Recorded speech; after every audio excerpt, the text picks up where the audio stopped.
చాలా ఇబ్బందులు పడుతూ అయితే అకాల వర్షాలు రావడం, పంటలు పాడవడం, లేదా కరువులు రావడం, పంటలు పాడవడం, లేదు రైతులకు కావాల్సిన గిట్టుబాటు ధర దొరకపోవడం, ఎటుగా రైతులకి కక్ష కట్టినట్లు ఈ ప్రభుత్వం వస్తే ఏముంటుంది. మరి నేచర్ కూడా, మరి దేవుడు కూడా ఎందుకు చూస్తున్నాడు మాకు అర్థం అవట్లే. కొన్ని ప్రభుత్వం అయినా సరే ఆలోచన చేసి రైతులకు వచ్చిన కష్టాలను చూసుకొని ఏ విధంగా దాన్ని ఆదుకోవాలి, ఏ విధంగా ఏ కార్యక్రమాలు చేయాలి, వాళ్ళ అవసరాలు ఏంటి, అవసరాలు తగ్గట్టు ఏ విధంగా మనం ప్రభుత్వంలో నిర్ణయాలు తీసుకోవాలని ఆలోచన చేస్తే బాగుండు.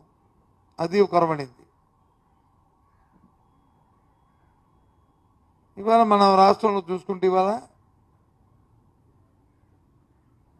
రాయలసీమలో చూసుకుంటే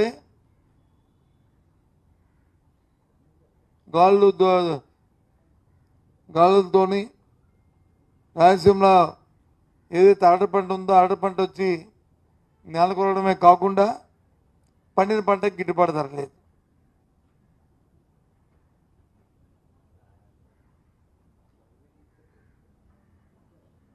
మన కోస్తాలో చూసుకుంటే మిర్చి ఇవాళ కూడా రైతులు ధనాలు చేశారు యార్డుల్లో. కొన్ని నాదులు లేడు, లక్షలాది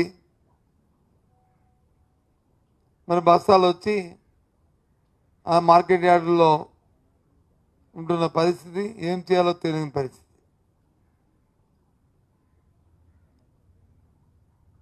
ఈ పక్క చూసుకుంటే చెరుకు రోజులు పెడుతున్న ఇబ్బంది, స్వయాన్న పంటను వచ్చి వాళ్ళే కాల్చుకునే పరిస్థితి. ఈ విధంగా ఎందుకు ఈ ప్రభుత్వం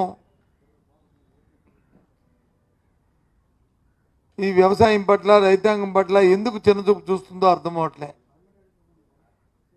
చాలా బాధ అనిపిస్తుంది. మేము డిమాండ్ చేస్తున్నాం ఈ ప్రభుత్వాన్ని. మీరు అట్టాసంగా చెప్పారు కదా, నేను ఢిల్లీకి వెళ్ళాను, మీ మద్దతు ధర తీసుకొచ్చాం, మిర్చిని వచ్చి కొంటున్నాం, ఎప్పుడు కనీవిని జరగనట్టుగా మేము వచ్చి కేంద్రాన్ని ఒప్పించాం అని చెప్పారు కదా. మా నాయకుడు జగన్మోహన్ రెడ్డి గారు మిర్చి ఆడికి వెళ్ళి రైతుల కష్టాలు తీసుకుంటున్న నేపథ్యంలో 11,700 రూపాయలని మద్దతు ధరని పెట్టి, ఆ ధరకు ఒకళ్ళు కానీ ఎవరైనా తక్కువకు అమ్మితే మార్కెట్ ఇంటర్వెన్షన్ చేసి కేంద్ర రాష్ట్ర ప్రభుత్వాల ద్వారా ఏజెన్సీ ద్వారా కొంటామని చెప్పారు కదా. చెప్పండి, వాటికి 1 కేజీ అని కొన్నారా మీరు? 1 కిలో అంటే 1 కిలో కొన్నారా? కొంటే ఎందుకు ఇవాళ రైతులందరూ వచ్చి అక్కడ మిర్చి రైతులందరూ ధర్నాలు చేస్తారు అక్కడ? చెప్పండి మీ లెక్కల ప్రకారం ఎన్ని కొన్నారు? మాటలు చూస్తూ కోట దాటిపోతాయి కొండంతా, చేతుల్లో శూన్యం.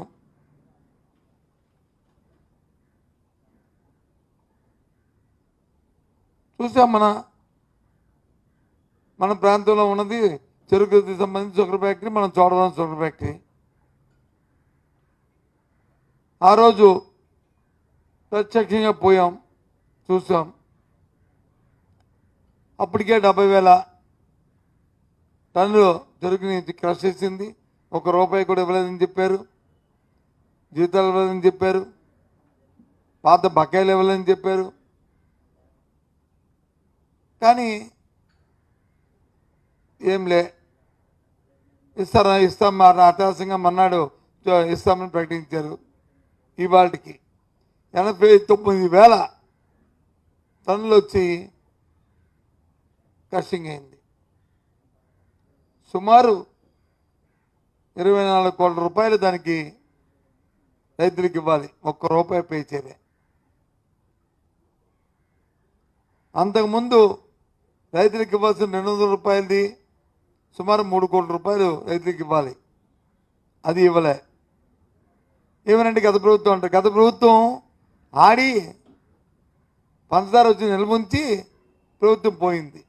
మన పంచదార అమ్మింది డబ్బుని తీసుకొచ్చారు, అది రైతులకు ఇవ్వాలి కదా. సుమారు ₹6-7 కోట్ల అది వర్కింగ్ క్యాపిటల్ కింద వాడుకున్నా తప్ప రైతులకు ఇవ్వలే. అది కాక చెరుకు కార్మికులకి ఇవ్వాల్సిన ₹7 కోట్లు ఈ జీతాలు బత్యాలు ఈ సీజన్లోనూ మరి ఫ్యాక్టరీ అది ఇవ్వలే. అంటే ఏంటి, ఎందుకు ఆ కక్ష రైతుల మీద?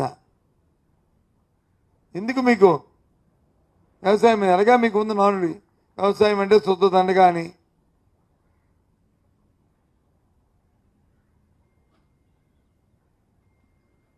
ఈ విధంగా బాధ్యత లేకుండా రైతులను ఇబ్బంది పెడుతున్న ఈ పరిస్థితి ఏమనంటే ఆ ప్రభుత్వాలు గత